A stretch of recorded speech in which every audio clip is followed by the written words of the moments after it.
Magmula nang tayo'y di na nagkita. Magandang araw po sa inyong lahat, mga giliw naming tagapakinig. Narito po ang karugtong ng kasaysayan na itinampok namin sa linggong ito, dito sa ating dulang. Luha. Nasaan ako? Nakatulog yata ako. Kumain lang ako at uminom ng mga pagkaing dala ni Mr. Buenaventura. Bigla akong nakaramdam ng pagkahilo. At hanggang ngayon, nahihilo pa rin ako. Naku, kailangan ko nang bumangon dahil babalik pa kami sa airport. Teka, bakit ako nandito sa kama at katabi ko ang lalaking to? Wala akong saplot sa katawan. Hindi! Anong iyak ng lalaki ka? Anong ginawa mo sa akin? Anong ginawa mo sa akin?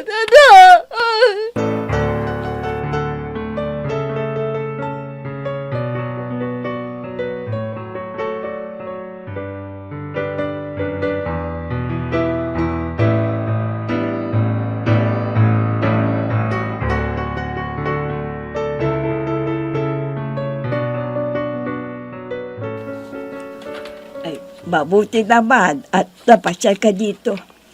Kumusta na yung kaibigan mo? Nag-text na ba sa iyo? Nasaan na raw siya ngayon? May plane ticket na raw ba? Wala pa ho siyang text hanggang ngayon eh. Ano ba namang babaeng yon? Parang walang pamilya. Hindi man lang tumawag o mag-text man lang. Kaya lalo na hindi pa siya nakakasakay ng eroplano. Ano kaya?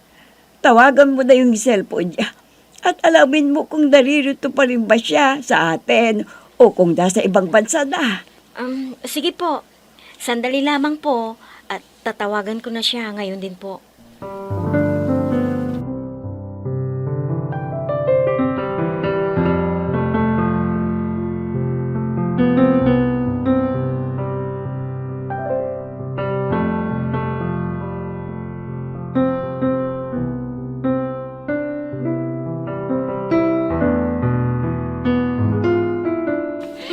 Mananghiya ka. Pinapay mo ako. Hindi man lang kita. Pananagutan mo ginawa mo kito sa akin. Pananagutan ko talaga yan. Kapag mahuhuli ako ng mga pulis. Talagang mahuhuli ka na ba, pulis? Manluloko ka. Magbabayad ka sa ginawa mo sa akin. Ipapakulong kita. Ipapakulong kita. Saan ka pupunta sa palagay mo, ha? Bitawan mo ako. Bitawan mo ako. Talaga palang gumaganda kung nakikipaglaban ka. Isa pang ang round. Bango mo, mabuti at pinapaligo pa kita. Isa pang round.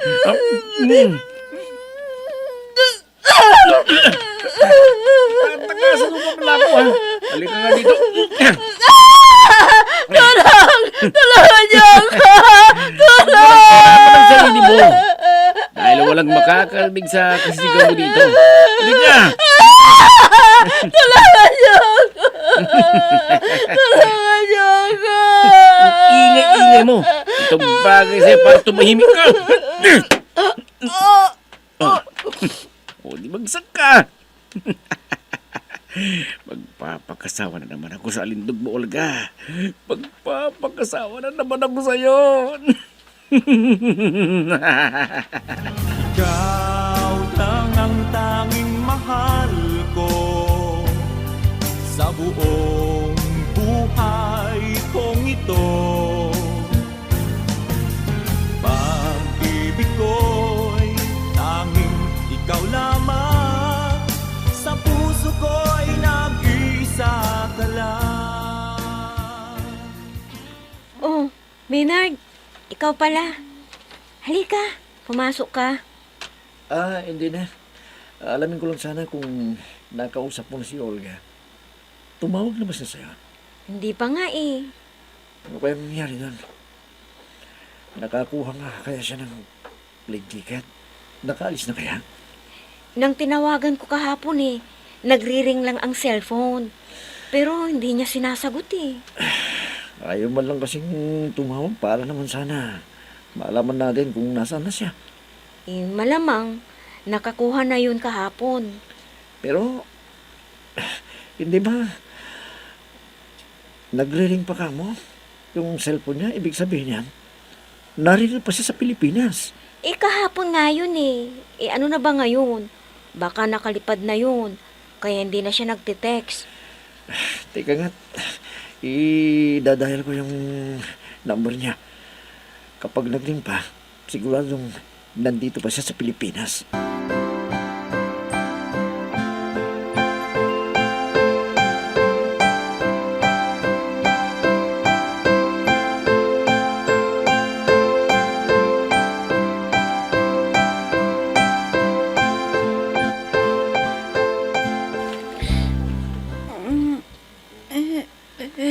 Oh, mabuti at nagising ka na.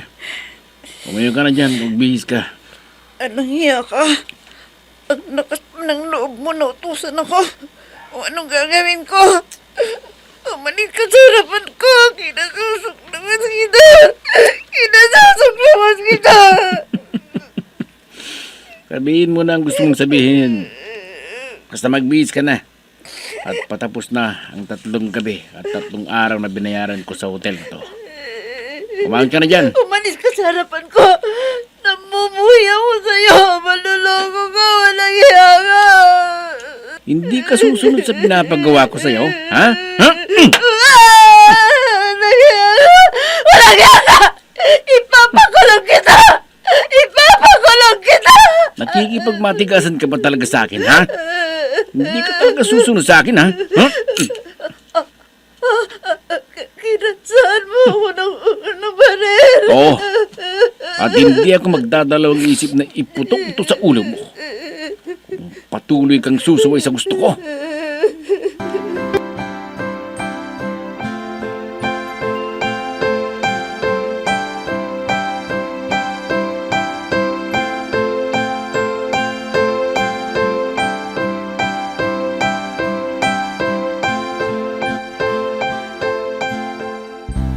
O ikaw, ano pang itinatayo-tayo mo dyan? Hubarin mo yung kasuutan mo at maya-maya lang ay susunod ka na. Nakaayos na po ako. Ano? Nakaayos ka na? Nakahanda na ba yung takip na takip pa rin yung harapan mo? Naka-short naman po ako eh. Ito po ang isusuot ko. Short! Naka-short ka habang nagsasayaw sa mga kliyente kong hapon. Nasisiraan ka ba ng ulo, ha? Hindi ang ganyang outfit ang gusto kong isuot mo, kundi yung two-piece. O sige, hubarin mo yan. At palitan mo ng two-piece, boba!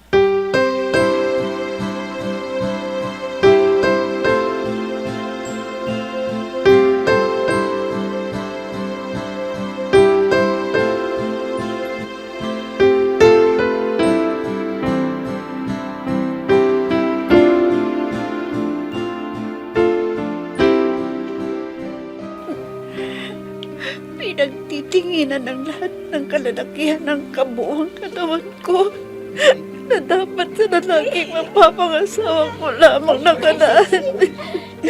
Kung bakit nagpadala pa ako sa ambisyon ko magkaroon pa ng maraming pera sa pamamagitan ng pagpunta ko sa ibang bansa. Hindi sana ako nasadlag sa ganitong kalagayan. Anong nangyari sa akin?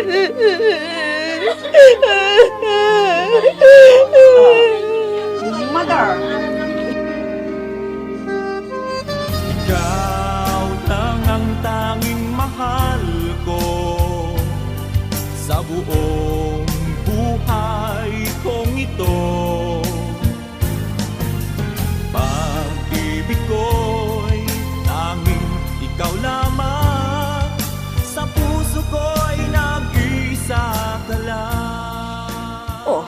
Iho, kumusta na kaya ang anak ko? Tumawag na ba siya sa'yo? Hindi pa nga ho eh. Hindi pa niya ako tinatawagan. Ang buong akala ko noon papunta na siya sa ibang bansa. Kaya hindi ko na siya pinigilan pa. Ang best friend po niya, tinawagan nila pa. Gusto kong magtampo sa kanya eh. Dahil ako na numero niya. Walang impormasyon. Hindi man lang ako magawang tawagan. Hindi ko alam kung anong nangyari sa kanya. Di kita masisisi kung sakali na magbago ang isip at damdamin mo sa anak ko. Alam ko ang malaking pagkukulang sa'yo ng anak ko.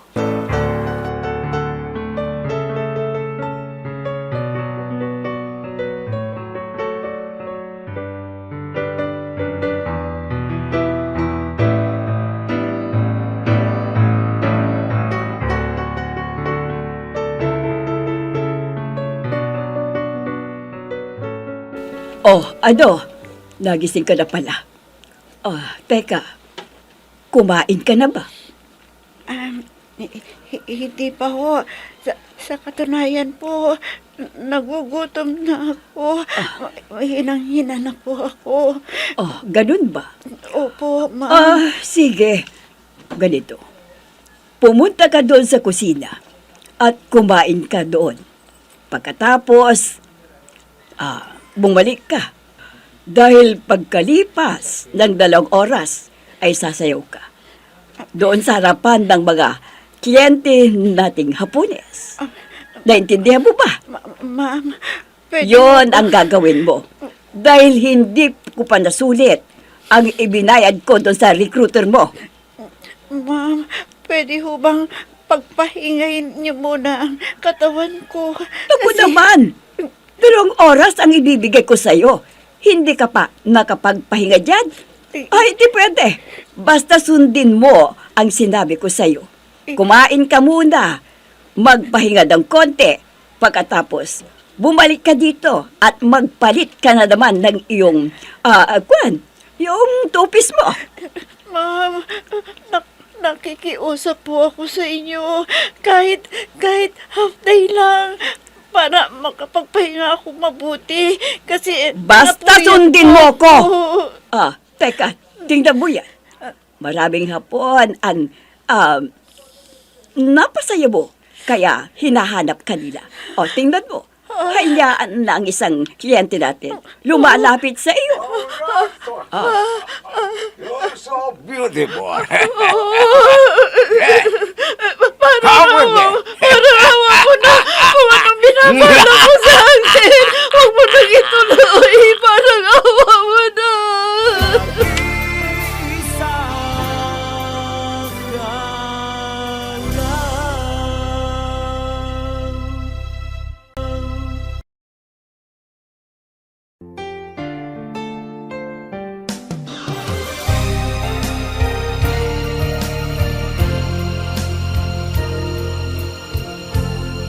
Magmula nang tayo'y di na nagkita. Visit na hapon yun. Kung ano-anong ginawa sa aking katawan. Hindi naman ako nakapagpahindi. Dahil ayot kay Mama San, malaki ang binayad niya sa akin. Paano kaya ako makakatakas dito? Gusto ko nang umuwi sa amin. Diyos ko, tulungan niyo po ako. Tulungan niyo ako makatakas sa nasadlak kong ito. Parang awa niyo na po. Diyos ko!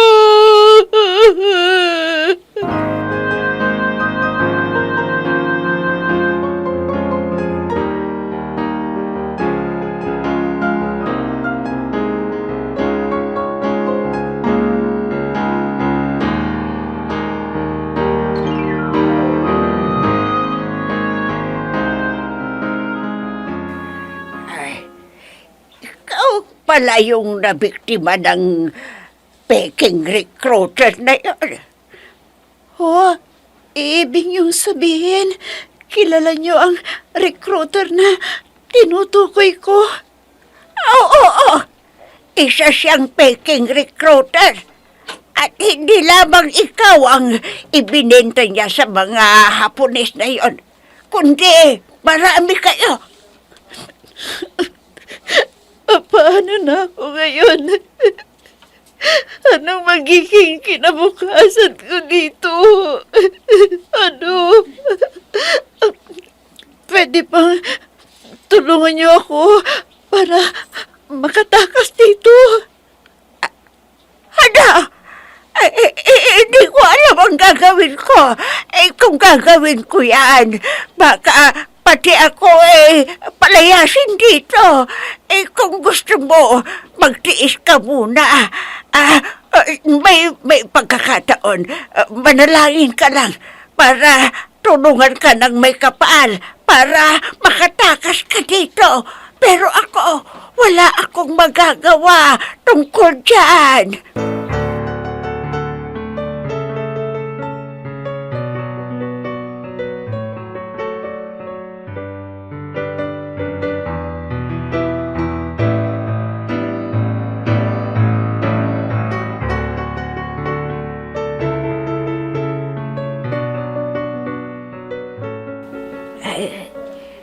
Tita, tumawag na ho ba sa inyo si Olga? Ay, hindi pa nga eh. Bakit? Tumawag na ba sa'yo? Ay, opo. Kaya lang po namiss ko po yung tawag niya eh. Nagri-ring lang po yung cellphone niya tapos nung maghilo ako, hindi naman niya sinasagot. Bakit kaya? Tinangko ko naman po siyang tawagan ulit. Pero nagri-ring lang, hindi na po niya sinasagot yung tawag ko sa kanya. Ay nako, ano ba naman to? Tsaka alam mo ba na naginip ako kagabi? Napakasamang panaginip. Ano pong napanaginipan ninyo? Napanaginipan ko siya na parang tinatawag niya ako. Napakalayo daw niya kaya lang, hindi ko siya maabot. Hindi ko alam kung ano talagang ibig sabihin ng panaginip ko na yun. Hindi ko alam.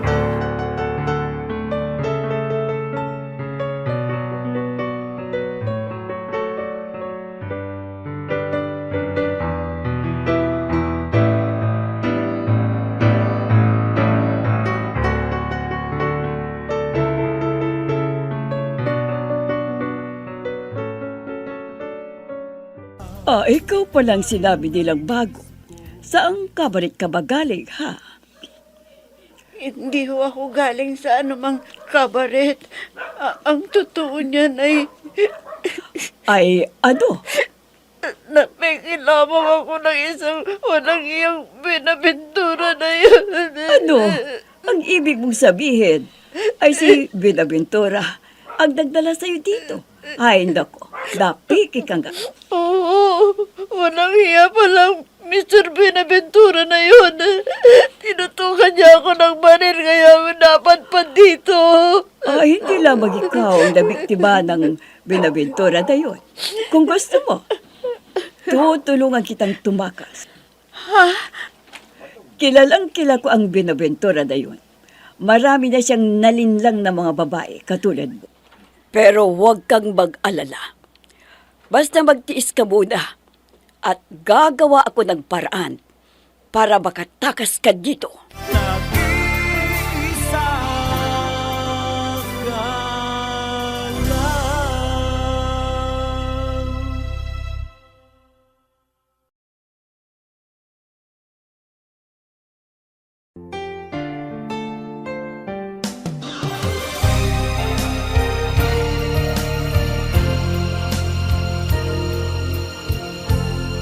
Magmula nang tayo'y Makatakas nga kaya si Olga doon sa kanyang kinasadlakan na kabaret? Mga giliw naming tagapakinig, sundan bukas ang karugtong ng kasaysayan na itinampok namin sa lingkong ito dito sa ating dulang. Luha! Mga nagbibigay buhay sa ating dula ay sina Mayra Abrehal Narnola, Susan Malikdan, Robert De Guzman, Jun Cabato, Emma Dalope, Andrea Solar, Ami Diaz, Jonathan Bravo, at si Oscar Ora. Technical Supervision at Musika, Oscar Ora. Nilapatan ng tunog ni Robert De Guzman, Willie Francisco. Sa panulat at direksyon, Eva Alcoriza. Inihahandog sa inyo ng F3 Recording Studio para sa Pambansang Radyo ng Pilipinas, Bombo Radio, Philippines.